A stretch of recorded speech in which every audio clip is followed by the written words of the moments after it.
بسم الله الرحمن الرحيم الحمد لله رب العالمين والصلاة والسلام على رسوله الكريم أما بعد فأعوذ بالله من الشيطان الرجيم بسم الله الرحمن الرحيم ظهر الفساد في البر والبحر بما كسبت أيدي الناس ليذيقهم بعض الذي عملوا لعلهم يرجعون صدق الله العظيم. First and foremost, it's my religious and moral responsibility to greet you with Islamic greeting. Assalamu alaikum wa rahmatullahi wa barakatuh. Honorable President of the program, respected ulama and dear audience. Today, firstly, I would like to thank you for giving me a chance to shed some light on the topic of misunderstanding of the demands of time. Dear friends, the first thing to be defined is the phrase, meeting the demands of time. We feel that those who are so forcefully preaching the importance of demands of time themselves do not have a clear conception of these demands.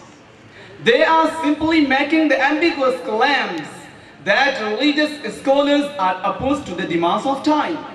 But they did not make it clear as to what those specific demands are which are opposed by the ulama. If by the demands of time, they mean that Muslims should endeavor to equip themselves with all the means of science and technology without which it is not possible to survive as a free nation in the world of today, then indeed this is the greatest need and demand of this time. There is no scholar who forbids and opposes this important demand of time. Which scholar has issued any verdict and fatwa that progress in the field of science and technology is forbidden, unlawful, meaningless, or useless? However, these people consider music and dance, nudity and obscenity, profligacy and immodesty, co-education, free intermixing of men and women, usually in banking, and birth control as the demands of time and means of progress. Then indeed, the religious scholars have openly opposed them, and they should have done so. They still do it and will continue doing it. We may be informed, what logic and reason has ever claimed these things to be the demands of time? They must bring some logical argument to prove what relation material progress has with music and dances. What progress would stop without nudity and obscenity? And what are the genuine obstacles in the way of promoting interest-free banking? How does co-education and free mixing of men and women help in science and technology?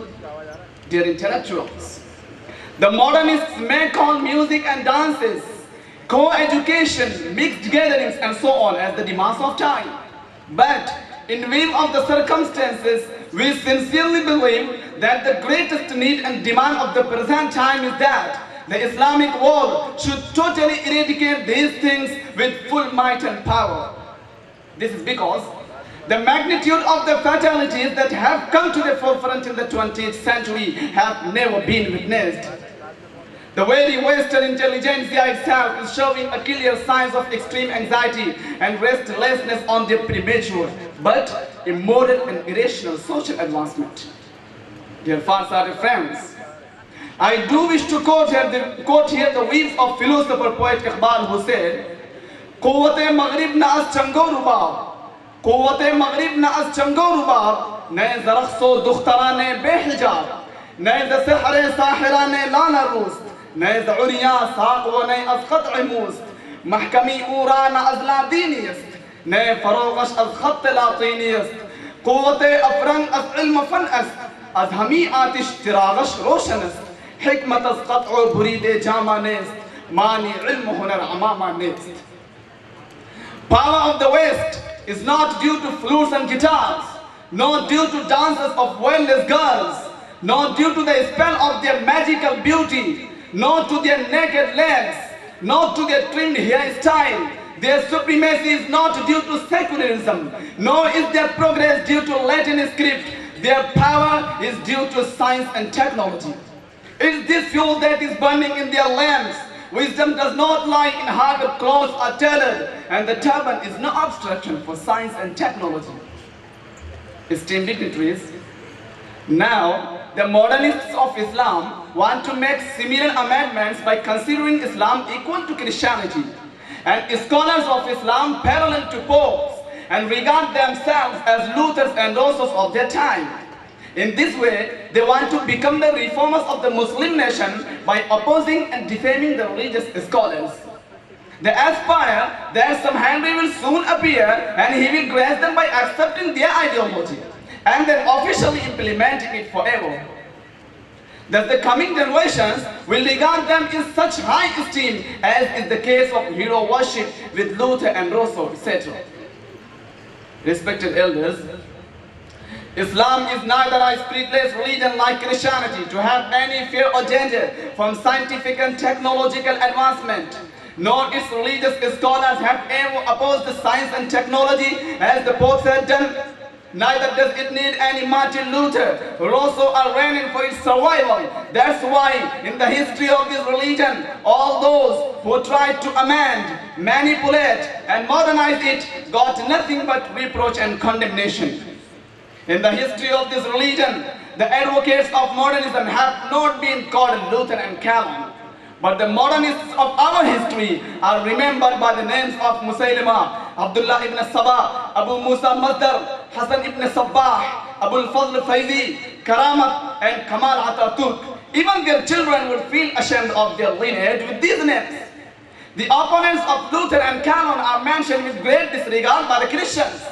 But the proponents of modernism in Islam, namely Hazrat Abu Bakr Siddiq, Hazrat Ali radiallahu ta'ala anhuma, Imam Ahmad ibn Hanbal, Mahmud Ghaznavi and Mujaddid al-Fithani rahimahumullah, are still living with their names. And as long as the human conscience is alive, the names of these sacred personalities will continue to be taken with love and allegiance. But it's a pity that our present day, the modernists have not been able to understand the great diversity between Islam and Christianity. And as a result of this grave misunderstanding, they have been busy in abusing the scholars of Islam, calling them obscurists and accusing them of ignorance for no reason. So now, we earnestly request them with all the well wishes and heartfelt sympathies that they revise their attitude with a broad mind and balanced thoughts. Otherwise, the course adopted by them is in no way beneficial for Muslims, for the country and the Ummah, and even for themselves. So now I'm going to wind up my speech. وآخر دعوانا الحمد لله رب العالمين.